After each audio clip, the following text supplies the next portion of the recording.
back to Gen Z Science. I'm Shania Jane, and I'll be doing the freshwater versus saltwater floating experiment. So here I have freshwater, I have saltwater, and I have some materials I'll be putting into both of these cups. So first, I will explain what the general chemical structure is. So freshwater is H2O, which is hydrogen and oxygen, whereas saltwater is H2O plus NaCl, which is hydrogen, oxygen, sodium, and chloride. So this has a lot more molecules in here versus this, except you should know that other than sodium chloride, it will have some tiny minerals that will not really matter in this experiment. So I will start by putting materials in both these cups, and we'll see what happens. So first, let's observe the pattern with orange. So I put orange here, and it sank, and I put orange here, and it floats. So let's see if we see this exact pattern in a couple more materials.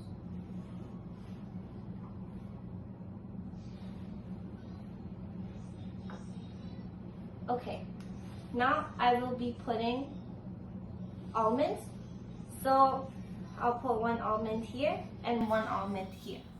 So in the fresh water, the almond sank, but in the salt water, the almond floats on top of the surface. Now this is exactly what we saw in the orange when I put orange into the fresh water and salt water. Now let's try this one pin I have here, or one ring, and I'll put the same material in both to see if it's the material that's affecting it, or it's rather the just the water. So one pin here, and in the fresh water, as you can see, it sank to the bottom. Now I'll take this out, and I'll put this in the salt water. It floats on top of the salt water. So this is because like I said, the chemical formula is there's only hydrogen and oxygen, but here you also have a sodium and a chloride in here, which makes it have a lot more molecules inside, which makes it a lot more dense. But let's see if this continues to happen. So now I'll put this this ring here. So it sank in here.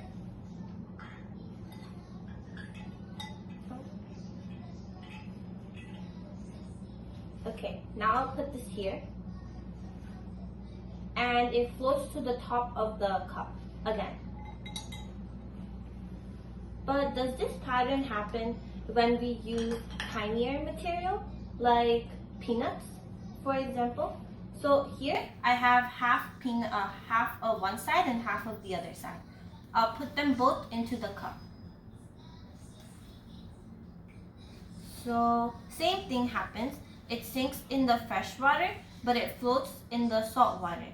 Now, to end the experiment, I will put in two tiny beads. They are very tiny, so there is a very likely chance, low chance that they might work, but let's see what happens. So, same thing. In this one, the fresh water, the bead floats to the bottom of the surface, and in the salt water, it stays at the top. So, like I explained, this is happening because in the fresh water, there's only hydrogen and oxygen having lesser molecules, so the water has a lot less density. So in this materials, like oranges or tiny little rings, are able to float to the bottom because they are denser than the hydrogen and oxygen that is present in the fresh water.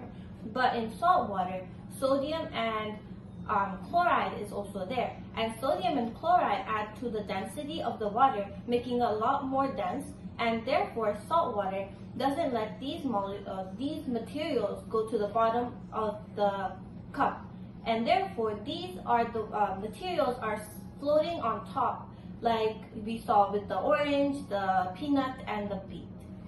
Thank you.